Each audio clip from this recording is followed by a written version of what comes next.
As the name implies, the cardiovascular system is made up of the heart and blood vessels, both arteries and veins. It is responsible for supplying oxygen to the body organs and other tissues. Perfusion. The heart muscle, called the myocardium, must receive sufficient oxygen to pump blood to other parts of the body. The arteries must be patent so that the pumped blood can reach the rest of the body. The cardiovascular system works with the respiratory and hematology system to meet the human needs for oxygenation and tissue perfusion. The human heart is a fist-sized muscular organ located in the mediastinum between the lungs. Each beat of the heart pumps about 60 milliliters of blood, or 5 liters per minute. During strenuous activity, it can double the amount of blood pumped to meet the body's increased oxygenation needs. The heart is protected by a covering called the pericardium. A muscular wall, septum, separates the heart into two halves, right and left. Each half has an atrium and a ventricle. The right atrium receives deoxygenated venous blood, which is returned from the body through the superior and inferior vena cava. It also receives blood from the heart muscle through the coronary sinus. Most of this venous return flows passively from the right atrium through the open tricuspid valve and into the right ventricle during ventricular diastole or filling. The remaining venous return is actively propelled by the right atrium into the right ventricle during atrial systole or contraction. The right ventricle is a muscular pump located behind the sternum. It generates enough pressure to close the tricuspid valve, open the pulmonic valve, and propel blood into the pulmonary artery and the lungs. After blood is reoxygenated in the lungs, it flows freely from the 4 pulmonary veins into the left atrium. Blood then flows through an open mitral valve into the left ventricle during ventricle diastole. When the left ventricle is almost full, the left atrium contracts, pumping the remaining blood volume into the left ventricle. With systolic contraction, the left ventricle generates enough pressure to close the mitral valve and open the aortic valve. Blood is propelled into the aorta and into the systemic circulation. Blood moves from the aorta throughout the systemic circulation to the various tissues of the body. The 4 cardiac valves are responsible for maintaining the forward flow of blood through the chambers of the heart. These valves open and close when pressure and volume change within the heart's chambers. The cardiac valves are classified into 2 types: atrioventricular valves and semilunar valves. The atrioventricular valves separate the atria from the ventricles. The tricuspid valve separates the right atrium from the right ventricle. The mitral, also known as the bicuspid valve, separates the left atrium from the left ventricle. During ventricular diastole, these valves act as funnels and help move the flow of blood through the atria to the ventricle. During systole, the valves close to prevent backflow or regurgitation of blood into the atria. The semilunar valves are the pulmonic valve and the aortic valve that prevents blood from flowing back into the ventricles during diastole. The pulmonic valve separates the right ventricle from the pulmonary artery. The aortic valve separates the left ventricle from the aorta. The myocardium has its own blood supply, the coronary circulation. The left and right coronary arteries and their branches supply arterial blood to the heart. These arteries originate from the aorta. The left coronary artery has 3 branches. The artery from the point of origin to the first major branch is called the left main coronary artery.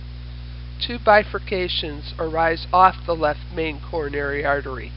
They are the left anterior descending and the circumflex artery. The right coronary artery supplies the oxygen-enriched blood to the right side of the heart and branches off the posterior descending artery supplying the back of the heart. Coronary veins return deoxygenated blood for circulation. Coronary blood flow to the myocardium occurs primarily during diastole, when the coronary vascular resistance is minimized. To maintain adequate blood flow through the coronary arteries, mean arterial pressure must be at least 60 millimeters of mercury.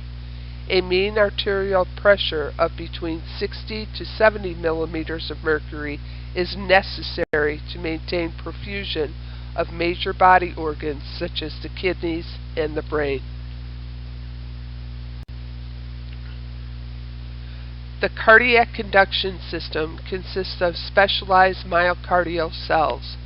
The electrophysiologic property of these cells regulate heart rate and rhythm and possess unique properties: automaticity, excitability, conductivity, and contractility.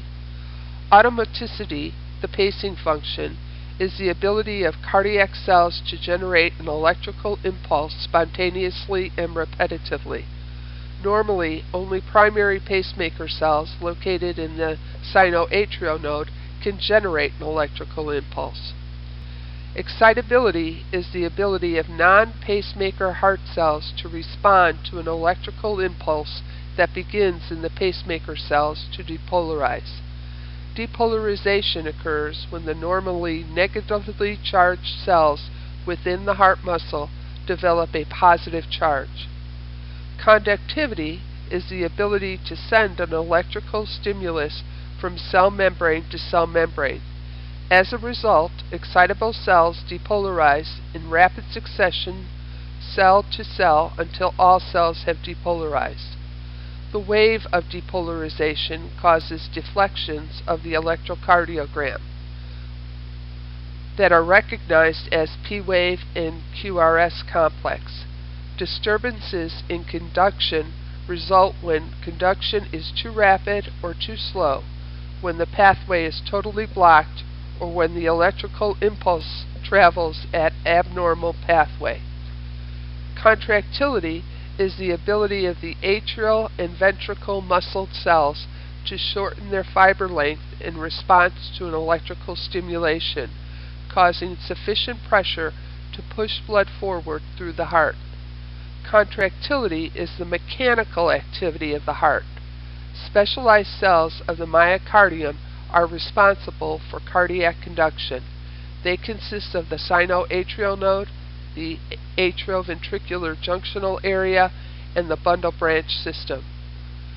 Conduction begins with the sinoatrial node, also known as the sinus node, located close to the right atrium near its junction with the superior vena cava. The sinus node is the heart's primary pacemaker. It can spontaneously and rhythmically generate electrical impulses at a rate of 60 to 100 beats per minute, and therefore has the greatest degree of automaticity. The sinoatrial node is richly supplied by the sympathetic and parasympathetic nervous system, which increase and decrease the rate of discharge of the sinus node respectively. This results in a change in heart rate. Impulses from the sinus node move directly through the atrial muscle and lead to atrial depolarization, which is reflected in a P wave on the ECG. Atrial muscle contraction should follow. Within the atrial muscle are slow and fast conduction pathways leading to atrioventricular or the AV node. The atrioventricular junctional area consists of a transitional cell zone, the AV node itself, and the bundle of His. The AV node lies just beneath the right atrial endocardium, between the tricuspid valve and the opening of the coronary sinus. Here, transitional cells cause impulses to slow down or to be delayed in the AV node before proceeding to the ventricles. This delay is reflected in the PR segment on the ECG. This slow conduction provides a short delay, allowing the atria to contract and the ventricles to fill. The AV node is also controlled by both the sympathetic and the parasympathetic nervous systems. The bundle of His connects with the distal portion of the AV node and continues through the intraventricular septum. The bundle of His extends as a right bundle branch down the right side of the intraventricular septum to the apex of the right ventricle. On the left side, it extends as a left branch, which further divides. At the end of both right and left bundle branch systems are Purkinje fibers. These fibers are an interweaving network located on the endocardial surface of both ventricles from apex to base. Purkinje cells make up the bundle of His, bundle branches, and terminal Purkinje fibers. These cells are responsible for the rapid conduction of electrical impulses throughout the ventricles, leading to ventricular depolarization and the subsequent ventricular muscle contraction. The phases of cardiac cycle are generally described in relation to changes in pressure and volume in the left ventricle during filling or diastole and ventricular contraction or systole. Diastole normally is about 2/3 of the cardiac cycle, consists of relaxation and filling of the atria and ventricles. Systole consists of contraction and emptying of the atria and ventricles. The contraction of the myocardium results from the release of calcium ions into heart cells. Calcium promotes the heart cells to shorten, thus contract. The cardiac muscle relaxes when the calcium ions are pumped back out. The myocardial cell fibers lengthen and the muscle relaxes. An electrocardiogram, ECG or EKG, is a graphic recording of the electrical activity of the heart. The ECG is composed of waveforms, including the P wave, the QRS complex, the T wave, and possibly a U wave. Also, the ECG records segments or intervals between electrical activity, which include the PR interval, the ST segment, and the QT interval. The P wave represents the electrical impulse starting in the sinoatrial node and spreading through the atria. The QRS complex represents ventricular muscle depolarization. The T wave represents ventricular repolarization. Sometimes another wave is seen after the T wave, called the U wave. The U wave is thought to represent repolarization of the Purkinje fibers. The PR interval, which begins with the P wave to the beginning of the QRS complex, represents the time needed for the sinoatrial node stimulation, atrial depolarization, and conduction through the AV node before ventricular depolarization. The ST segment represents ventricular repolarization and is measured from the end of the QRS complex to the beginning of the T wave. The QT interval, which represents the total time for ventricular depolarization and repolarization, is measured from the beginning of the QRS complex to the end of the T wave. Normal sinus rhythm occurs when the electrical impulse starts at the regular rate and rhythm in the sinoatrial node and travels through the normal conduction pathway. There are a few cardiac rhythms that you should be familiar with as we start our clinical rotation in Block 2. Electrocardiograms are analyzed to determine cardiac rhythm, and to detect abnormalities in electrical activity of the heart called dysrhythmias. Atrial fibrillation causes a rapid, disorganized, and uncoordinated twitching of the atria. It is the most common dysrhythmia that causes patients to seek medical attention. It may start and stop suddenly. It may occur for a short period of time, or it may be chronic. The causes of atrial fibrillation increase as we age. Atrial fibrillation is also associated with cardiac disease such as atherosclerosis, cardiomyopathy, heart failure, pericarditis, and also some chemicals such as alcohol, caffeine, and a condition called hyperthyroidism can lead to atrial fibrillation. In atrial fibrillation, the atrial impulse is firing greater than 350 times in a minute. Atrial fibrillation can also allow stasis of blood in the atria. Atria do not fully empty because they do not contract. They are only quivering, leading to clot formation and increased risk of stroke. Treatment of atrial fibrillation includes synchronized cardioversion, chemical cardioversion, and the use of medications such as digitalis and calcium channel blockers and beta blockers and other antidysrhythmic drugs. In individuals who cannot be converted, anticoagulation with digoxin is necessary to prevent stroke.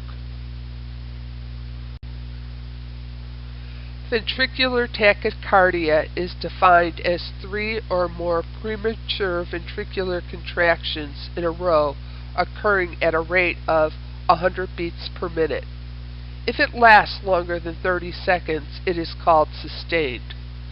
Causes of ventricular tachycardia include coronary artery disease and acute myocardial infarction, electrolyte disturbances, especially potassium, and cardiomyopathy. Ventricular rates are from 100 to 250. It is a lethal dysrhythmia because perfusion is impaired and may not be adequate. Also may degrade to a ventricular fibrillation or cardiac standstill. The treatment is IV administration of drugs such as lidocaine, amiodarone, and cardioversion or defibrillation. The nurse is responsible to recognize rhythm, check the patient, call a code, and assist with the procedures. Ventricular fibrillation occurs when multiple atopic foci are firing in the ventricles. There is no contraction of the ventricles. They are quivering. The patient has no pulse, no blood pressure, and is unconscious. The causes of ventricular fibrillation are similar to those of ventricular tachycardia. The treatment is to call a code and follow the CPR protocol. Nurses are responsible, again, to recognize this rhythm, check the patient, call a code, and begin CPR and assist in code activities. Asystole, or no ventricular activity, is occurring within the heart. Occasionally, there may be P waves present on ECG. The causes of asystole are advanced cardiac disease, including advanced heart failure. Treatment is the same: CPR, call a code, and help with code proceedings. Other treatments that may occur for asystole is external pacing. You as a nurse are responsible to recognize the rhythm, assess the patient, call a code, and begin CPR, and, of course, help with any code activities. There are a few terms you must be familiar with in order to understand what is happening in the heart during our discussion of disease processes of the heart. Depolarization triggers the mechanical activity of the heart. Systole, contraction of the myocardium, results in ejection of blood from the ventricles. Relaxation of the myocardium, diastole, allows for the filling of the ventricles. Blood flow from the heart into the systemic circulation is measured as cardiac output, the amount of blood pumped from the left ventricle each minute. Heart rate refers to the number of times the ventricle contracts each minute. Stroke volume is the amount of blood ejected by the left ventricle into peripheral circulation during each contraction. Normal stroke volume is 70 milliliters in the resting heart. Preload is the degree of stretch of the cardiac muscle fibers at the end of diastole and just before contraction or systole. Afterload is the peripheral resistance against which the left ventricle must pump. Impedance is the pressure that the heart must overcome to open the aortic valve in order for blood to enter the aorta and supply the body with oxygen. Myocardial contractility is the force with which the left ventricle ejects blood.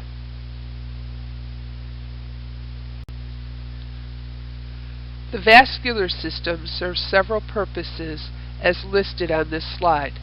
The vascular system is divided into the arterial system and the venous system. In the arterial system, blood moves from the larger arteries to a network of smaller blood vessels called arterioles, which meet the capillary bed. In the venous system, blood travels from the capillaries to the venules and to the larger system of veins, eventually returning in the vena cava to the heart for recirculation.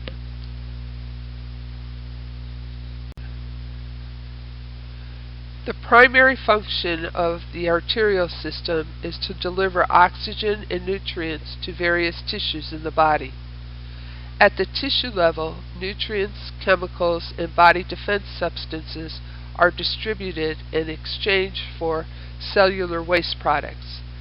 The arteries transport the cellular waste to the excretory organs, the kidneys, and the lungs, to be reprocessed or removed.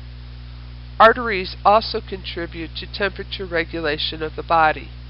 Blood can be either directed towards the skin to promote heat loss or diverted away from the skin to conserve heat. Blood pressure is the force of blood exerted against the vessel walls.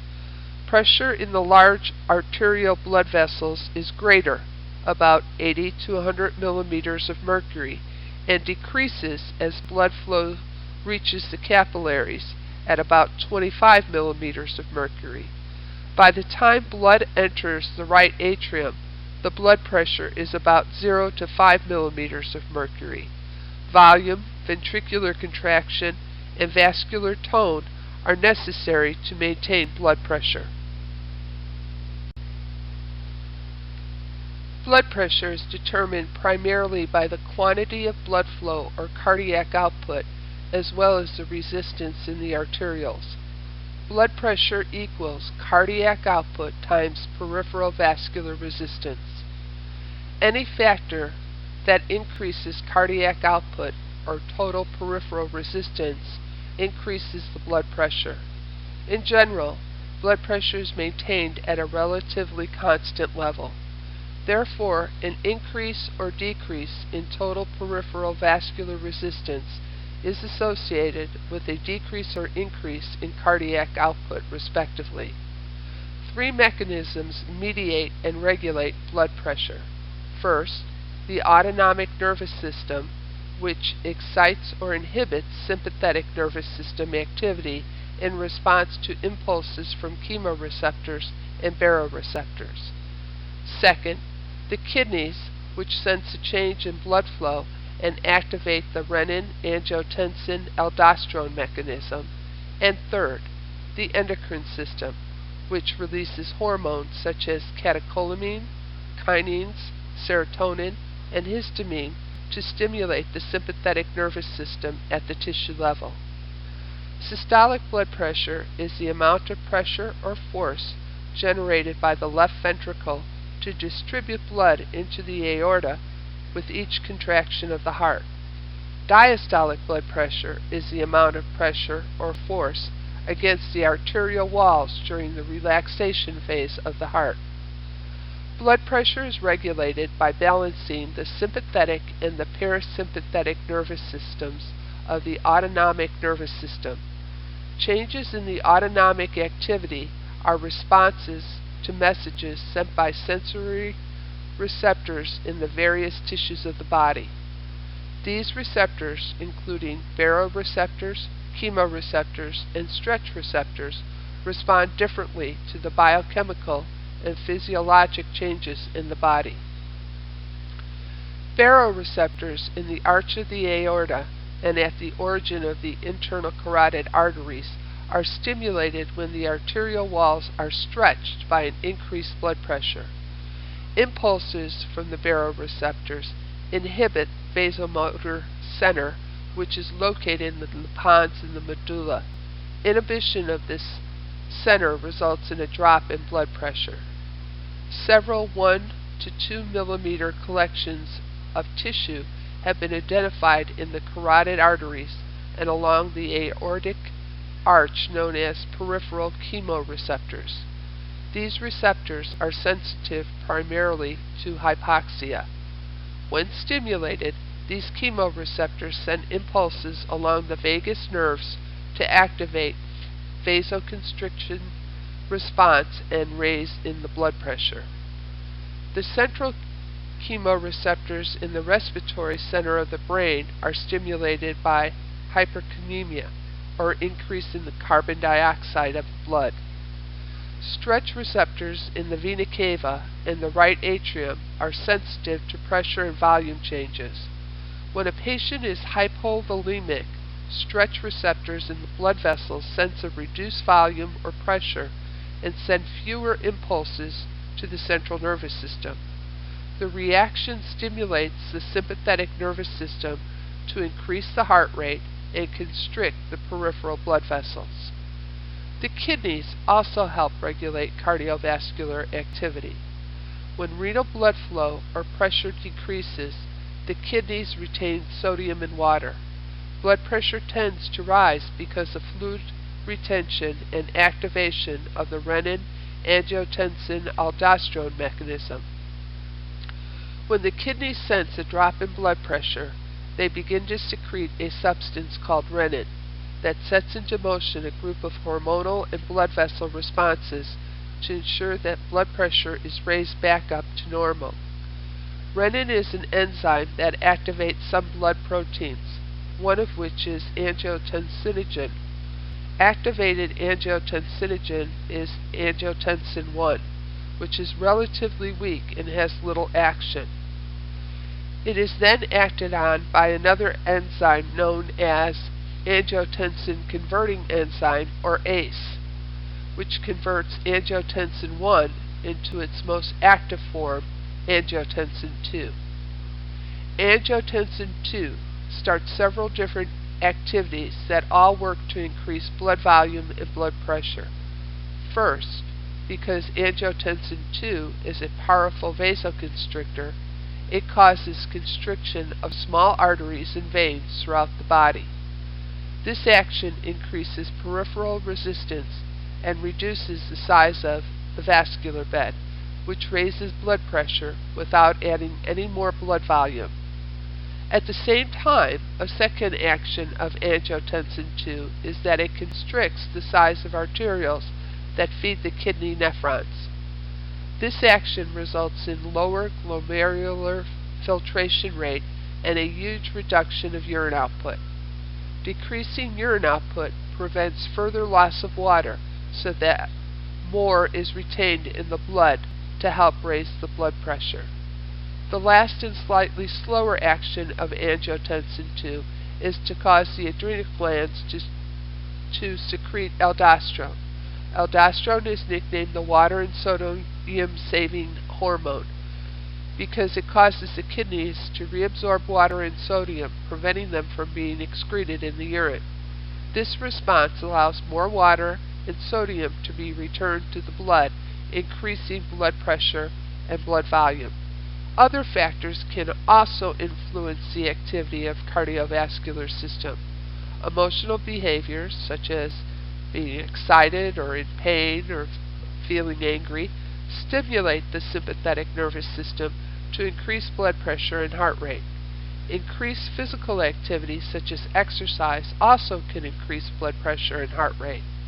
Metabolic needs of tissues are greater during times of fever, hyperthermia, blood pressure, and heart rate rise to meet these metabolic needs. The primary function of the venous system is to complete the circulation of blood by returning blood from the capillaries to the right side of the heart. It is composed of a series of veins that are located next to the arterial system. Veins have the ability to accommodate large shifts in volume with minimal changes in venous pressure. Veins in the superficial and deep venous systems have valves that direct blood flow back to the heart and prevent backflow. Skeletal muscles in the extremities provide a force that helps push the venous blood forward. The superior and inferior vena cava are valveless and large enough to allow blood flow to return easily to the heart. Gravity exerts an increase in hydrostatic pressure in the capillaries when the patient is in an upright position, delaying venous return. Hydrostatic pressure is decreased in dependent areas such as the legs when the patient is lying down, and thus there is less hindrance of venous return to the heart. The focus of patient history is on obtaining information about risk factors and manifestations of cardiovascular disease. Assess for non-modifiable or uncontrollable risk factors, including the patient's age, gender, ethnic background, and family history of cardiovascular disease. Ask about any chronic disease or illnesses that the patient may have, such as coronary artery disease and diabetes mellitus. Modifiable or controllable risk factors should also be assessed. Modifiable risk factors are personal lifestyle habits, including cigarette smoking, daily physical activity, obesity, and psychological variables.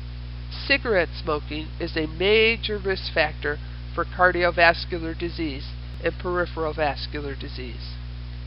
A sedentary lifestyle is also a major risk for heart disease. Regular physical activity promotes cardiovascular fitness and produces beneficial changes in blood pressure and levels of blood lipids and clotting factors. About 2/3 of American adults are overweight when defined as body mass index of 25 to 30.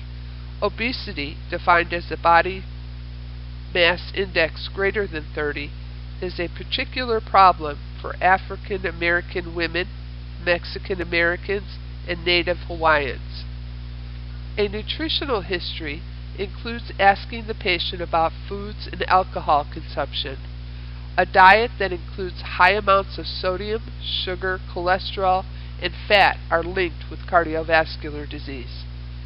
Review family history and obtain information about the age, health status, and cause of death of immediate family members. A positive family history for coronary artery disease in a first-degree relative, parent, sibling, or child, is a major risk factor. Ask the patient to describe his health concern. Pain or discomfort, considered a traditional symptom of heart disease, can result from cardiovascular issue, but also may be related to respiratory, gastrointestinal, or neuromuscular abnormalities too. Dyspnea, difficulty or labored breathing, can occur as a result of both cardiac and pulmonary problems. It is experienced by both the patient as uncomfortable breathing or shortness of breath. Dyspnea that is associated with activity such as climbing stairs, is referred to as dyspnea on exertion, DOE. This is usually an early symptom of heart failure and may be the only symptom experienced by women. The patient with advanced heart disease may experience orthopnea, which is dyspnea that appears when the patient lies flat.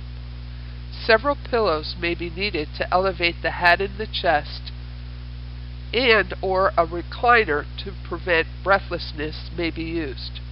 The severity of orthopnea is measured by the number of pillows or the amount of head elevation needed to provide restful sleep. Paroxysmal nocturnal dyspnea, or PND, develops after the patient has been lying down for several hours.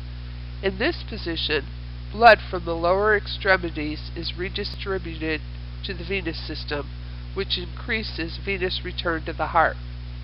A diseased heart cannot compensate for the increased volume and is ineffective in pumping the additional fluid into the circulatory system. Pulmonary congestion results. The patient awakes abruptly, often with a feeling of suffocation and panic. He or she sits upright and dangles the legs over the side of the bed to relieve the dyspnea. The sensation can last up to 20 minutes. Fatigue may be described as a feeling of tiredness or weariness resulting from activity. The patient may report that an activity takes longer to complete or that he or she tires easily after an activity. Fatigue that occurs after mild activity and exertion usually indicates inadequate cardiac activity, and exertion usually indicates inadequate cardiac volume and anaerobic metabolism in skeletal muscles. A feeling of fluttering or unpleasant feeling in the chest caused by irregular heartbeat is referred to as palpitations. This may result from a change in heart rate or rhythm or from increase in the force of heart contractions. There are some non-cardiac factors that may precipitate palpitations, including anxiety, stress, fatigue, insomnia, hyperthyroidism, and ingestion of caffeine, nicotine, or alcohol. A sudden weight gain can result from excess fluid in the interstitial spaces. Excess fluid accumulation is commonly known as edema. Syncope refers to a brief loss of consciousness. The most common cause is decreased perfusion to the brain. Any condition that suddenly reduces cardiac output, resulting in decreased cerebral blood flow, can lead to a syncopal episode. Cardiac conditions such as rhythm disturbances and cardiac valve disorders may trigger these symptoms.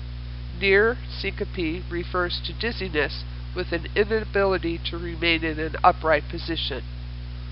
Extremity pain may be caused by two conditions: ischemia from atherosclerosis and venous insufficiency of the peripheral blood vessels. Patients may report a moderate to severe cramping sensation in their legs or buttocks associated with an activity such as walking, have intermittent caudication related to decreased arterial tissue perfusion. Caudication pain is usually relieved by resting or lowering the affected extremity to decrease tissue demands or to enhance arterial blood flow. Leg pain that results from prolonged standing or sitting is related to venous insufficiency from either incompetent valves or venous obstruction. The pain is relieved by raising the extremity. Weight gain, bloated feeling, bilateral swelling of lower extremities, tightening of clothing, shoes no longer fitting comfortably, marks or indentations from constricting garments can be the result from excess fluid in the interstitial spaces, commonly known as edema. It is possible to gain up to 15 pounds before edema is apparent. Physical assessment begins with the patient's general appearance. Assess general build and appearance, skin color, distress level, level of consciousness, shortness of breath, position, and verbal responses. Skin assessment includes color and temperature. The best area in which to assess circulation include the nail beds, mucous membranes, and conjunctival mucosa because small blood vessels are located near the surface of the skin in these areas. If there is normal blood flow or adequate perfusion to a given area in light-colored skin, it appears pink, perhaps rosy, and is warm. Decreased perfusion is manifested as cool, pale, and moist skin. Pallor is characteristic of anemia and can be seen in areas such as the nail beds, palms, and conjunctival mucosa membranes in any patient. A bluish or darkened discoloration of the skin and mucous membranes in light-skinned people is referred to as cyanosis. This condition results from an increased amount of deoxygenated hemoglobin. Dark-skinned patients may experience cyanosis as graying of some tissues. Central cyanosis involves decreased oxygenation of arterial blood in the lungs and the mucous membranes of the mouth and tongue. Central cyanosis may indicate impaired lung function or a right-to-left shift shunt found in congenital heart conditions. Because of impaired circulation, there is marked desaturation of hemoglobin in peripheral tissues, which produces a bluish or darkened discoloration of the nail beds, earlobes, lips, and toes. Peripheral cyanosis occurs when blood flow to the peripheral vessels is decreased by peripheral vasoconstriction. Constriction results from low cardiac output or an increased extraction of oxygen from the peripheral tissues. Peripheral cyanosis, localized in an extremity, is usually a result of arterial or venous insufficiency. Rubor, or dusky redness, that replaces pallor in independent foot suggests arterial insufficiency. Skin temperature can be assessed for symmetry by touching different areas of the body with the dorsal, back surface of the hand or fingers. Decreased blood flow results in decreased skin temperature. Assess the patient's hands, arms, feet, and legs for skin changes, vascular changes, clubbing, and edema. Clubbing of the fingers and toes is caused by chronic oxygen deprivation in body tissues. Peripheral edema is a common finding in patients with cardiovascular problems. The location of edema helps determine its potential cause. Bilateral edema of the legs may be seen in those with heart failure or chronic venous insufficiency. Abdominal and leg edema can be seen in patients with heart disease and cirrhosis of the liver. Localized edema in one extremity may be the result of venous obstruction by a thrombus or lymphatic blockage of the extremity, known as lymphedema. A blood pressure less than 90/60 millimeters of mercury is considered hypotension. May not be adequate for providing oxygen and sufficient nutrition to body cells. Patients may report dizziness or lightheadedness when they move from a flat, supine position to a sitting or standing position at the edge of the bed. Normally, these symptoms are transient and pass quickly. Pronounced symptoms may be due to postural hypertension. Postural or orthostatic hypotension occurs when the blood pressure is not adequately maintained while moving from a lying to a sitting or standing position. It is defined as a decrease of more than 20 millimeters of mercury of the systolic pressure or more than 10 millimeters of mercury of the diastolic pressure, as well as 10% to 20% increase in heart rate. The causes of postural hypertension include cardiovascular drugs, blood pressure volume decrease, prolonged bed rest, age-related changes, or disorders of the autonomic nervous system. To detect orthostatic changes in blood pressure, first measure the blood pressure when the patient is supine. After remaining supine for at least 3 minutes, the patient changes positions to sitting or standing. Normally, systolic pressure drops slightly or remains unchanged as the patient rises, whereas diastolic pressure rises slightly. After the position change, wait at least 1 minute before auscultating the blood pressure and counting the radial pulse. Paradoxical blood pressure is an exaggerated decrease in systolic pressure by more than 10 millimeters of mercury during the inspiration phase of the respiratory cycle. Normal blood pressure change is between 3 and, of course, less than 10. Certain clinical conditions that potentially alter the filling pressures in the ventricles may produce a paradoxical blood pressure. The difference between systolic and diastolic values is referred to as pulse pressure. This value can be used as an indirect measure of cardiac output. Narrow pulse pressure is rarely normal and results from increased peripheral vascular resistance or decreased stroke volume in patients with heart failure, hypovolemia, or regurgitation of the heart valves. An increased pulse pressure may occur in patients with slow heart rates, aortic regurgitation, atherosclerosis, hypertension, and of course aging. The normal pulse pressure is between 30 to 40 millimeters of mercury. The ankle brachial index, ABI, can be used to assess vascular status of the lower extremities. A blood pressure cuff is applied to the lower extremity just above the malleolus. The systolic pressure is measured by Doppler ultrasound at both the dorsalis pedis and the posterior tibial pulses. The higher of these two pressures is then divided by the higher of the two brachial pressures to obtain the ankle brachial index. Normal values for ankle brachial index are 1.0 or higher because blood pressure in the legs is usually higher than blood pressure in the arms. Ankle brachial values less than 0.8 usually indicate moderate vascular disease, whereas values less than 0.5 indicate severe vascular compromise. Assessment of arterial pulses provides information about vascular integrity and circulation. For patients with suspected or actual vascular disease, all major peripheral pulses should be assessed for presence or absence, amplitude, contour, rhythm, rate, and equality.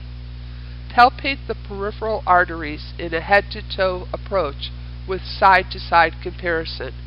The major peripheral pulses are temporal, carotid, only pulse site not palpated at the same time, brachial, radial, ulnar, femoral, popliteal, posterior tibial, and dorsalis pedis.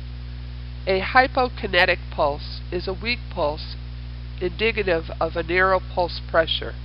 It is seen in patients with hypovolemia, aortic stenosis, and decreased cardiac output. A hyperkinetic pulse is large, bounding pulse caused by an increased ejection of blood. It occurs in patients with a high cardiac output as experienced with exercise, sepsis, or a toxic thyroid gland condition, as well as those patients with increased sympathetic activity, such as with pain, fever, or anxiety. Auscultation of the carotid arteries in aorta is necessary to assess for bruits. Bruits are swishy sounds that may occur from turbulent blood flow in aero or atherosclerotic arteries.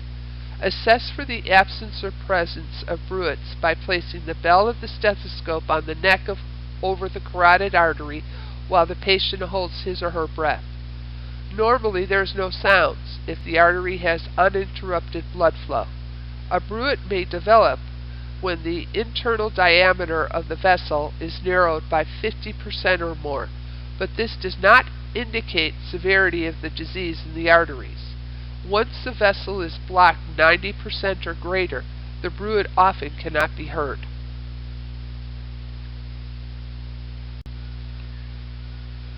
Assessment of the precordium, the area over the heart, involves inspection, palpitation, percussion, and auscultation. In most settings, the medical surgical nurse seldom performs precordial palpitation and percussion. Advanced practice critical care nurses usually include in their assessment. As a student nurse, you are only responsible for inspection and auscultation. Inspect the chest from the side at a right angle and downward over areas of the pericardium where vibrations are visible. Examine the whole precordium and note any prominent pulses. Movement over the aortic, pulmonic, and tricuspid areas is abnormal. Pulses in the mitral area are considered normal and referred to as the apical impulse or the point of maximal impulse. Auscultation evaluates heart rate and rhythm in cardiac cycle and vascular function. Listen to the heart sounds in a systematic order. Examination usually begins at the aortic area and progresses slowly to the apex of the heart. The diaphragm of the stethoscope is pressed tightly to the chest for high-frequency sounds and is useful in listening to the first and second heart sounds and high-frequency murmurs. Repeat the progression from base to apex of the heart using the bell of the stethoscope, which is held lightly against the chest. The bell can screen out high-frequency sounds and is useful in listening for low-frequency gallops, diastolic filling sounds, and murmurs. The first heart sound, S1, is created by the closure of the mitral and tricuspid valves. When auscultated, S1 is softer and longer. It is of low pitch and is best heard at the left lower sternal border or the apex of the heart. The second heart sound, S2, is caused mainly by the closing of the aortic and pulmonic valves. S2 is characteristically shorter. It is higher pitched and is heard best at the base of the heart at the end of ventricular systole. The splitting of heart sounds is often difficult to differentiate from diastolic filling sounds, gallops. A splitting of S1 closure of the mitral valve followed by closure of the tricuspid valve occurs physiologically because the left ventricular contraction occurs slightly before right ventricular contraction. Abnormal splitting of S2 is referred to as paradoxical splitting and has a wider split heard on expiration. Gallops and murmurs are common abnormal heart sounds that may occur with heart disease, but they can occur in some healthy people too. Diastolic filling sounds, S3 and S4, are produced when blood enters a non-compliant chamber during filling.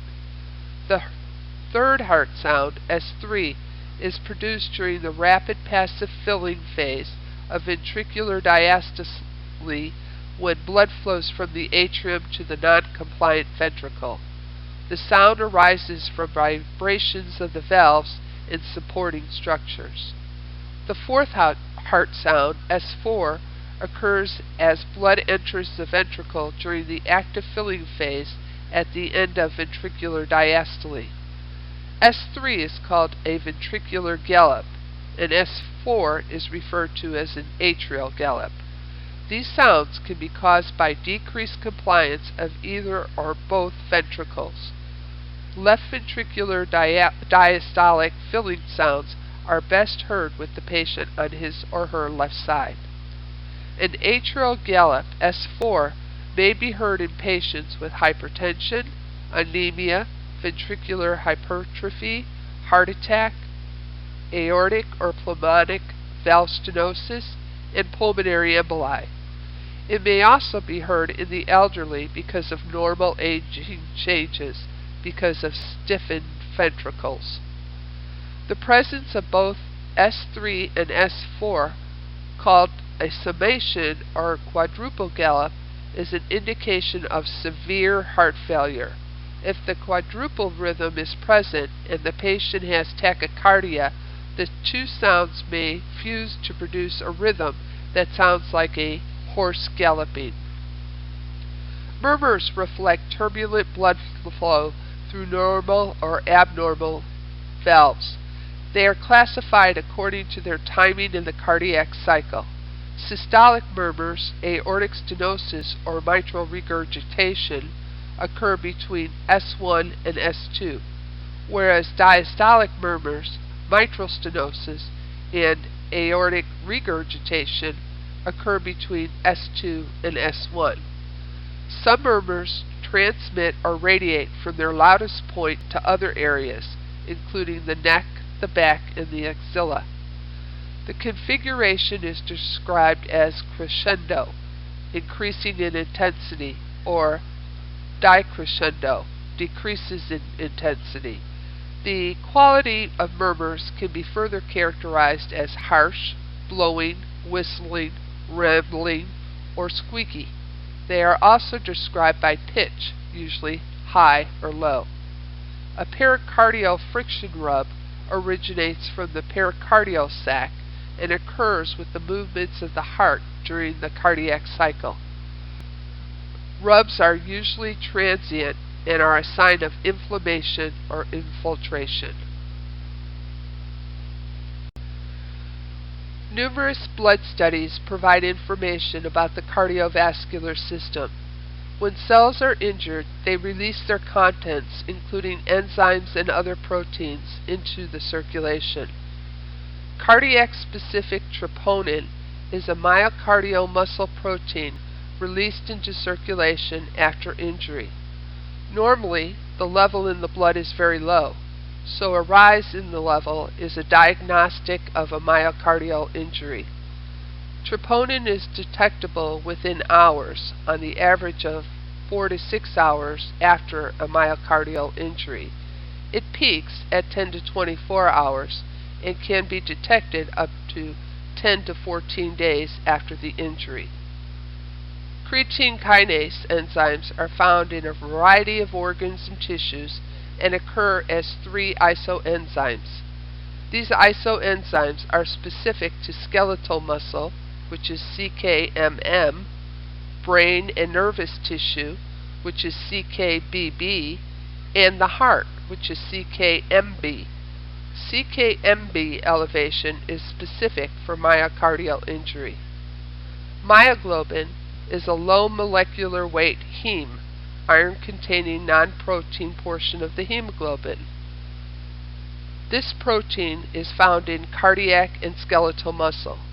Myoglobin elevation is a sensitive indicator of early myocardial injury, and a serum elevation occurs 30 to 60 minutes after injury, but declines very rapidly after about 7 hours.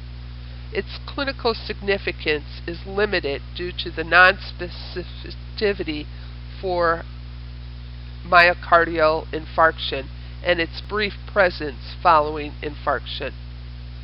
An elevation in serum lipids are considered a risk factor for coronary artery disease.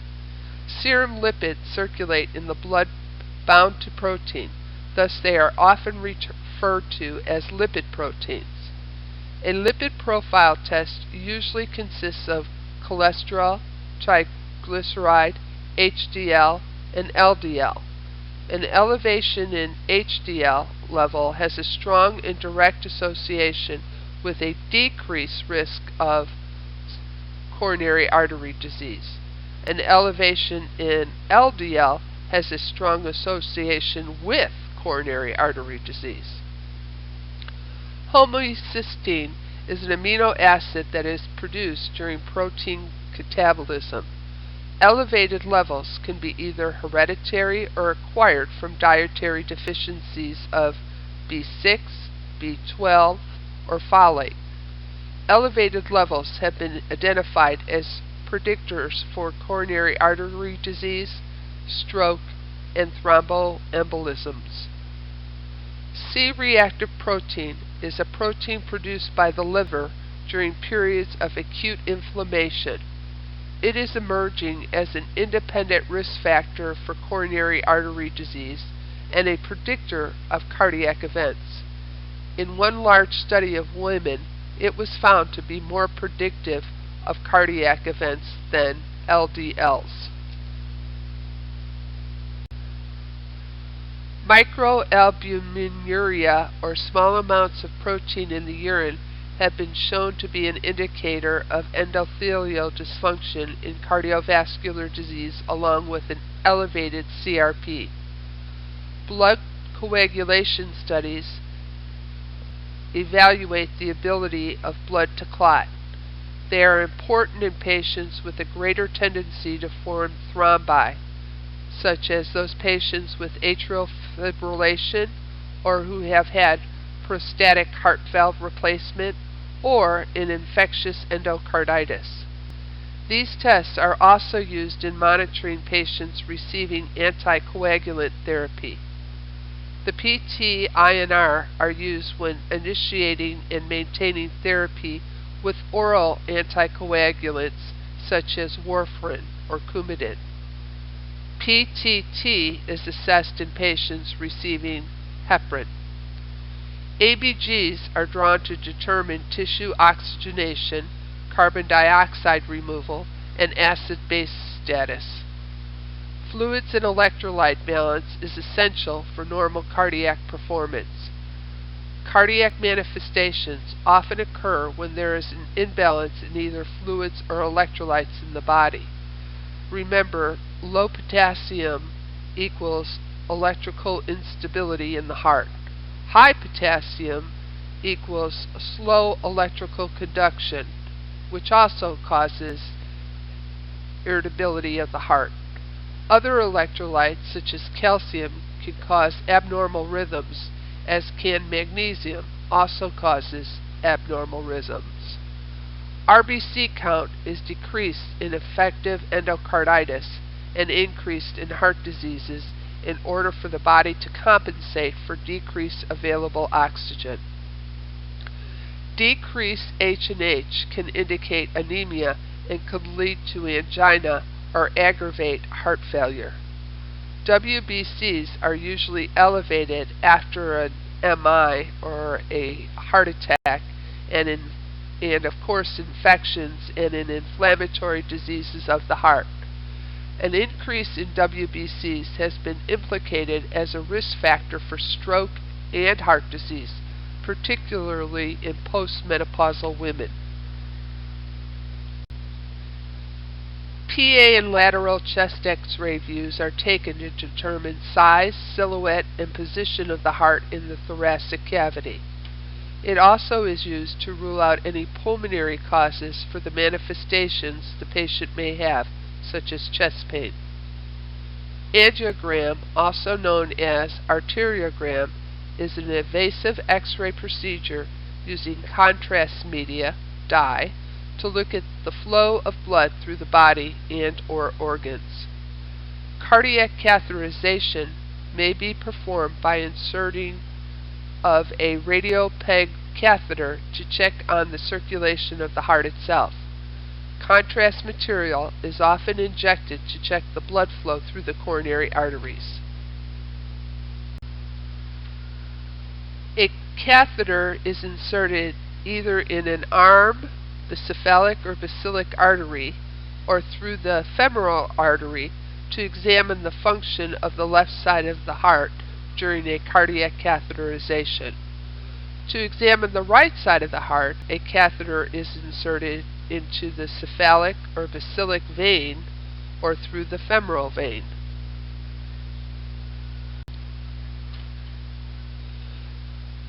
An electrocardiography is a record of the electrical activity of the heart. The P, QRS, and T waveforms are examined to assess cardiac function. Deviations from normal sinus rhythm can indicate abnormalities in heart function. Electrophysiologic studies is an invasive procedure in which electrical stimulation is used to cause and evaluate abnormal rhythms or conduction problems. The exercise electrocardiography test, aka exercise tolerance or stress test, assesses the heart's response to an increased workload. This test can be performed with the patient actually doing physical exercises like walking a treadmill or with the administration of medication that will cause the heart to work harder. An echocardiogram is a non-invasive procedure. It is an ultrasound of the heart. It helps assess the structures within the heart muscle and structure.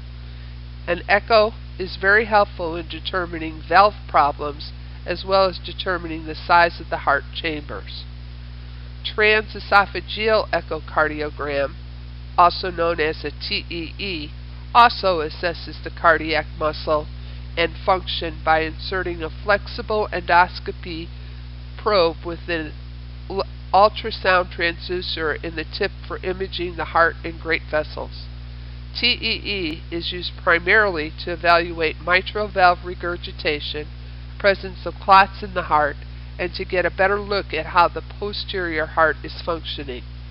Myocardial nuclear perfusion imaging is done by injecting small amounts of radioisotopes to detect heart damage and blood flow problems through the heart.